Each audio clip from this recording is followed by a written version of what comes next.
ముందు నీ ఇంటి కోడల్ని పట్టుకుని పని మనిషి అని పరిచయం చేయటం తప్పు కదా? జ్వాలకి ఇది నా కోడలు అని తెలిస్తే ఆవేశంలో దీన్ని ఏం చేస్తుందో, దాని ప్రాణాలు కాపాడడం కోసమే నేను అబద్ధం చెప్పాను. అది తప్పెలా అవుతుంది?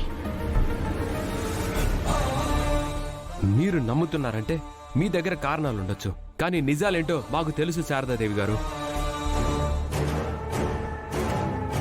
చెప్పమంటారా? పూజని మీ ఇంటి కోడల్ని ఎందుకు చేసుకున్నారో నన్ను చెప్పమంటారా? మా అమ్మ కారణంగా మీ ఆయన జైలుకి వెళ్ళాడు. దాంతో మా అమ్మ మీద కక్ష పెంచుకున్నాం.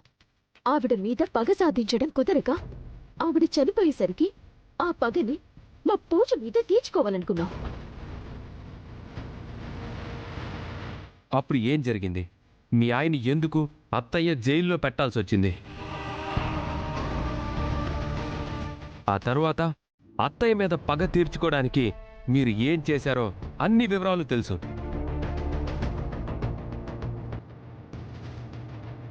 అన్ని తెలుసుకున్న తరువాత మేమిక్కడికి వచ్చాం శారదాదేవి గారు.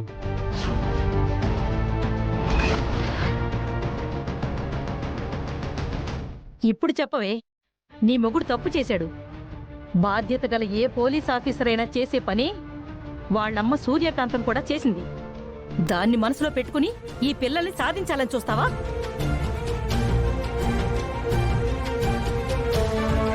పెద్ద పెద్ద చదువులు చదివి లాయర్ పట్టా పొందింది ఇలాంటి బుద్ధి తక్కువ పనులు చేయడానికా? అత్తయ్య కాపు. నీ తర్వాత పుట్టిన వాళ్ళు నువ్వు చేసిన తప్పుల్నెత్తి చూపిస్తుంటే సిగ్గుగా ఉందా నీకు? అరుస్తున్నావు? నేనేం తప్పు చేయలేదు. ఈ క్రాంతి అనవసరంగా నా మీద లేనిపో నిందలు వేస్తుంది. తను కక్ష సాధించాలన్న ఉద్దేశంతోనే ఈ పూజని నా ఇంటి కోడల్ని చేసుకునుంటే ఇంతవరకు క్షేమంగా ఉండేదే కాదు.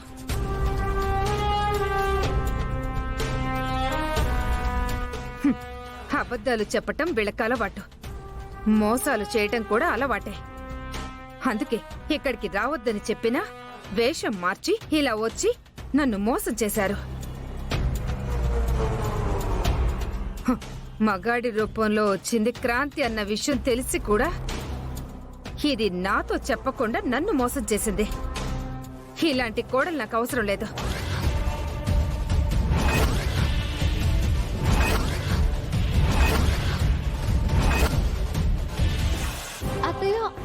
ఇక నువ్వు నన్ను అలా పిలవాల్సిన అవసరం లేదు. నీ జీవితం నాశనం చేయడానికి నేను నిన్ను నా కొడుక్కిచ్చి పెళ్లి చేసి ఇక్కడికి తీసుకొచ్చానని చెప్పి నిందలేస్తున్నారు. అదే నిజం అనుకో. పో ఇక్కడి నుంచి, వెళ్ళిపో.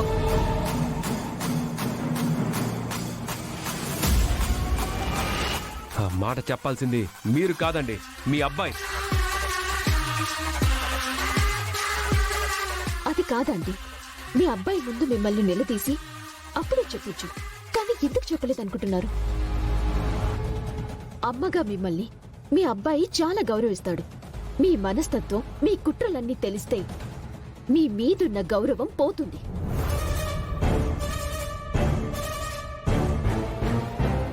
మా అందరి ముందు మీకున్న పెద్దరికం పోతుంది. అందుకే ఆగాల్సొచ్చింది. అది మర్చిపోయి ప్రవర్తించకండి. నేను ఎలా ఉండాలో నీతో చెప్పించుకోవాల్సిన అవసరం నాకు లేదు. ఇది నా కోడలిగా ఈ ఇంట్లో ఉండడానికి వీల్లేదు. పోవే బయటికి.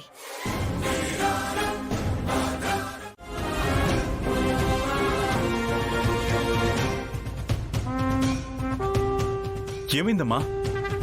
పూజను ఎందుకు గెంటేస్తున్నావు? మోసం చేసిందిరా. ఇదిగో ఈ క్రాంతి వాళ్ళు వంట వాళ్ల రూపంలో వచ్చారు.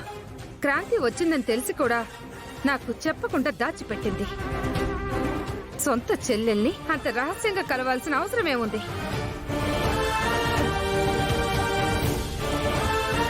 పూజని మనం ఇక్కడ రాచి రంపారి పెట్టడానికి తీసుకొచ్చామా? స్పైస్ లో ఇలా రావడానికి? పని మనిషిని ఎందుకు అలా పరిచయం చేశానో నీకు తెలీదా? పూజకు తెలీదా? నువ్వు ఉన్నప్పుడు దీన్ని దేవతలాగా, నువ్వు లేనప్పుడు దీన్ని పని మనిషిలాగా చూస్తున్నానా నేను?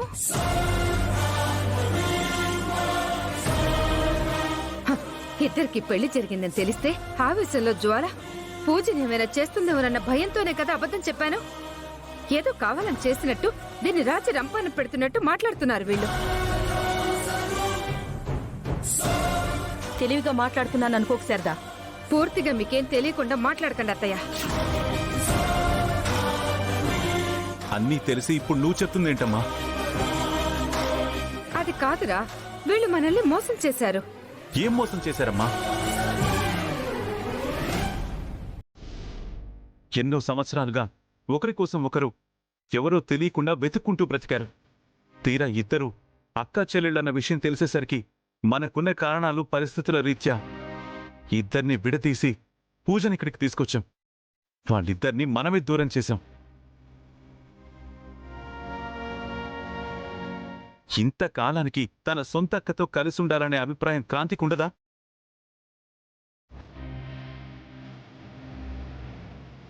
తన చెల్లెల దగ్గర తన కలిసి ఉండాలని పూజకు ఆశ ఉండదా? సరే, మోసం చేశారంటున్నావు కదమ్మా, వాళ్ళ వల్ల ఎవరికి నష్టం కలిగింది?